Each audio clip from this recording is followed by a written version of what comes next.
सबसे पहले मेरे को ये जानना है कि एस्ट्रोलॉजी में हम सन साइन देखते हैं या मून साइन देखते हैं? देखिए पोइट्री थी मिथुन चक्रवर्ती जो हैं वो दादा वो सुनाते थे एक शो में, जबकि उनका हॉरोस्कोप मैंने देखा था। तो उन्होंने कहा कि बनना है तो सूरज बन, सितारों में क्या रखा है। लेकिन जो इंडियन एस्ट्रोलॉजी है वो उल्टी है, वो है मून साइन पे, सन पे नहीं है। सन साइन क्या होता है कि जब आपका where your sun is place, जैसे आप मार्च अप्रैल पैदा हुए तो आप एरीज हो गए। इंडियन एस्ट्रोलॉजी मून के बेस पे चलती है, तो आप मार्च अप्रैल नहीं, दिसंबर तक मून तो 2.5 दिन में चेंज हो जाता है। तो आपका मून तो कभी भी साल में कभी भी आपका मून साइन कभी भी हो सकता है, मतलब you can be a Capricorn, you can be a Leo in on any month. तो अच्छा। Indian astrology totally based on moon, sun पे नहीं है। तो जितने यहाँ पे आपके जो व्यूअर्स हैं उनको ये समझना चाहिए कि भैया पहले अपना मून साइन जानिए, व्हाट इज़ योर राशि, और उस राशि के हिसाब से जितने भी इंडियन एस्ट्रोलॉजर हैं actually they talk about moon sign. किसी ने कहा आपकी 7.5 चल रही है, ये अभी मेष राशि की 7.5 शुरू हो गई। अब वो मेष राशि वाला स्टेज पर चला गया, कौन? सन साइन वाला। और वो बता रहा है एस्ट्रोलॉजर मून साइन वाला। तो पहले तो अपनी ये गलतफहमी दूर करिए कि सन साइन का इंडियन एस्ट्रोलॉजी कोई लेना देना है नहीं। जितने एस्ट्रोलॉजर्स हैं जो इंडिया में पैदा हुए हैं they talk about moon sign, क्योंकि मून जो है मन पे चलता है। तो बोला वैसे तो बाबूजी ने कहा था कि मन का हो तो अच्छा और ना हो तो और भी अच्छा, लेकिन बाबूजी ने बिल्कुल गलत कहा था, क्योंकि हमारे मन के हिसाब से जब होता है तभी हमको अच्छा लगता है। तो this is all about your emotion, all about what you want, तुझे क्या चाहिए जिंदगी। तो यहाँ पे मून बेस्ड हमारी कहानी है और पूरी इंडियन सिस्टम उसी पे चलता है। तो moon is your emotion, moon आपका मन है।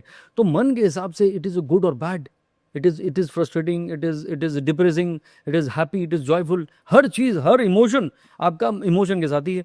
तो जब इमोशन के साथ चलता है तो मेरा वो दिन कैसा जाने वाला है, मेरा वो महीना और मेरा वो साल कैसा जाने वाला है, या ज़िंदगी कैसी गुजरने वाली है, वो मेरा मून कैसा है उस पर डिपेंड करता है।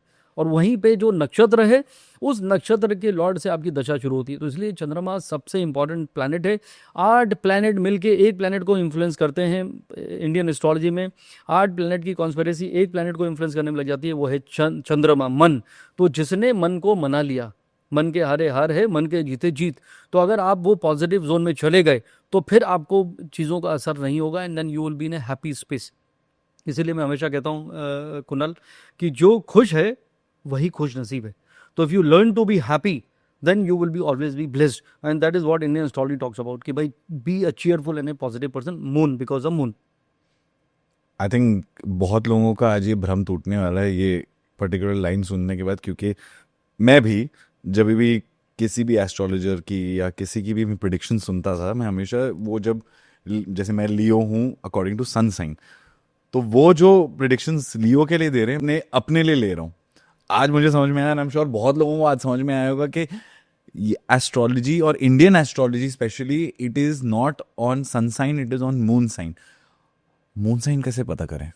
अपनी जन्म कुंडली खोलिए और वहाँ पे देखिए आपका मून कहाँ पे है। तो आज अगर 4 नंबर में चंद्रमा है तो आपकी कर्क राशि है, 5 में है तो आपकी सिंह राशि है, 1 में है तो आपकी मेष राशि है। न राशियाँ वही हैं, लेकिन वो सन साइन बता रहा है और मैं मून साइन बता रहा हूँ। यानी आप पल्स की रीडिंग बता रहा हूँ, मैं हार्ट की रीडिंग बता रहा हूँ। It is like that. तो उसी कुंडली में सन साइन का भी जो है जो आप पढ़ रहे हो वो आप साइन पढ़ रहे बट हो। वो साइंस अलग है, वो साइंस अलग है। जैसे ये नाड़ी देख के बता देते हैं आयुर्वेदा वाले, उनकी रीडिंग अलग है। आप डॉक्टर पर जाते हैं, वो स्टेथोस्कोप लगाता है, या आपके कोई स्कैनिंग होती है उससे कुछ और रीडिंग आती है, बट वो अपनी जगह है, ये अपनी जगह है। तो सर अगर कोई भी अपनी कुंडली खोले और उसमें सन साइन भी वही होगा और मून साइन भी वही होगा? सन साइन में मैं करेक्शन कर, जैसे मैं लियो हूं तो मेरा सन साइन नहीं नहीं ज़रूरी नहीं, ये वही होनी है? 15 दिन का फर्क है। वहाँ की बाहर की जो मूवमेंट ऑफ प्लैनेट है, वेस्टर्न एस्ट्रोलॉजी का मूवमेंट ऑफ प्लैनेट की जो कैलकुलेशन है वो डिफरेंट है इंडियन कैलकुलेशन के हिसाब से। ओके। जी। तो आप खाली मून पे फोकस रखिए, जहाँ चंद्रमा है वो आपकी राशि है, और उसी राशि को समझते हुए आप कोई भी इंडियन एस्ट्रोलॉजर की जब प्रेडिक्शन आती है, चाहे न्यूज़पेपर में या टेलीविजन में या कहीं पे भी, कि मेष राशि के लिए आज का दिन ऐसे जाने वाला है, ये साल कैसे जाने वाला है, तो मून राशि को आप मद्देनजर रखिए। ये नहीं सोचिए कि अरे मैं आई एम लियो, मुझे तो बचपन से ही पता था, तो वो गलत पता था। आज आप अपना पहले मून साइन देखिए और फिर ये वाली जो हम प्रेडिक्शन आप करने वाले हैं वो मून के अकॉर्डिंग देखिए। तो आज मैं आपके साथ जो कॉन्वर्जेशन करने वाला हूँ और आपसे जो मैं नॉलेज प्राप्त करने वाला हूँ ये स्पेसिफिकली मून साइन स्पेसिफिक है, तो लोगों को मून साइन के हिसाब से ही इसको अब्जॉर्ब करना चाहिए। बिल्कुल।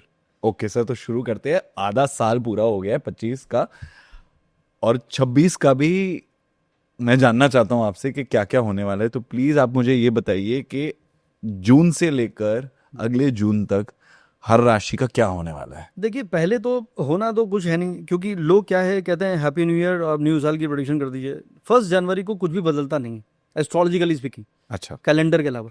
खाली कैलेंडर बदला, आपको लगा अब नया साल शुरू हो गया, पर नया कुछ नहीं शुरू हुआ भाई साहब। जब तक प्लैनेट नहीं चेंज होगा। कौन सा? गुरु।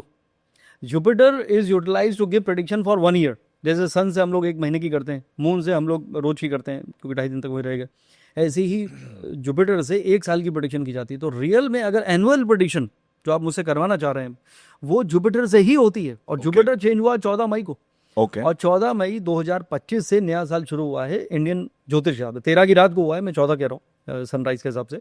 तो 14 मई 2025 से लेके 2 जून 2026 का साल है इंडियन एस्ट्रोलॉजिकल सिस्टम के हिसाब से, जो आपकी प्रेडिक्शन को डिफाइन करेगा। तो बेसिकली हैप्पी न्यू ईयर 14 मई को हुआ है।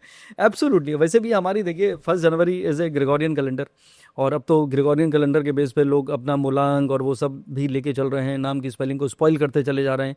उसका कोई लेना देना है नहीं actually. It is just like a placebo effect and they start relating to some calendar which is a man made calendar. और 480 साल पहले उसको चेंज भी किया गया था, और जब वो जूलियन से ग्रेगोरियन हुआ था तो 11 दिन माइनस हो गए थे। तो बेसिकली वो सब गिमिक है, और वो एक प्लेसिबो इफेक्ट है। और लगता है कि मैं नंबर 3 हूँ या नंबर 5 हूँ, लेकिन आपको लगता है that is what Indian mind, या सॉरी ह्यूमन माइंड ऐसा है। और दूसरा जो नेम की स्पेलिंग बदलने से कुछ बदलता नहीं है, तो ये it is just a thing.